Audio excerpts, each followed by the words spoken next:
আজি আমি আহিছো আমাৰ জিলা উপায়ুক্ত মহোদয়ৰ ওচৰত আহি পেলাই যোৱা 2-3 দিন আগত লামডিঙত যিটো অমানৱীয় কাণ্ড হৈ গৈছে, এজন ইমাম চাহাবৰ ওপৰত আক্ৰমণ, এজন শিশুৰ ওপৰত আক্ৰমণ, এজন গৰ্ভৱতী মহিলাৰ ওপৰত যিটো আক্ৰমণ হৈছে তাত আমি তীব্ৰ ভাষাৰে গৰিহণা দিছো, নিন্দা কৰিছো আৰু আজি আমি জিলা আয়ুক্ত মহোদয়ক ইয়াক আমি ৰিটাৰ্ণ কমপ্লেইন কৰিছো যে ইয়াত তেওঁৰ হস্তক্ষেপ বিচাৰিছো আমি যে এইখন হোজাই জিলাত কোনোবা ডুপ্লিকেট বাংলাদেশী আহি পেলাই নিজকে বাংলাদেশী কৈ আছে, বাংলাদেশৰ পৰা আহিছো, আহি পেলাই ইয়াত ভাৰতৰ নাগৰিকক আহি পেলাই মানে হেৰাছমেণ্ট কৰিব, এইটো কোনো পৰ্যায় মানে সহ্য কৰা নহয়, কোনো পৰ্যায়ত মানি ল'ব পৰা নহয়।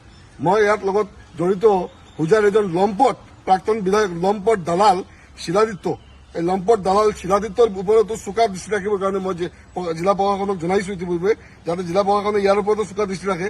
এই শিলাদিত্যই যিকোনো মুহূৰ্তত হোজাই জিলাত হিন্দু মুছলমানৰ মাজত কাজিয়া সৃষ্টি কৰিব পাৰে, তাৰ ওপৰত চোকা দৃষ্টি ৰাখিব লাগে। গতিকে ইয়াত যিজন এজন ডুপ্লিকেট ছিংগল চলিয়া ওলাইছে, নিজকে ছিংগল চলিয়া ভাবিছে, এই ছিংগল চলিয়া কিন্তু হোজাই জিলাত হ'ব নোৱাৰিব। হোজাই জিলাৰ মানুহ শান্তিপ্ৰিয় মানুহ, হোজাই জিলাৰ মানুহে শান্তি বিশ্বাস কৰে। আমি হিন্দু মুছলমান সকলো এটা পৰিবাৰৰ নিচিনা আমি ইয়াত বসবাস কৰো।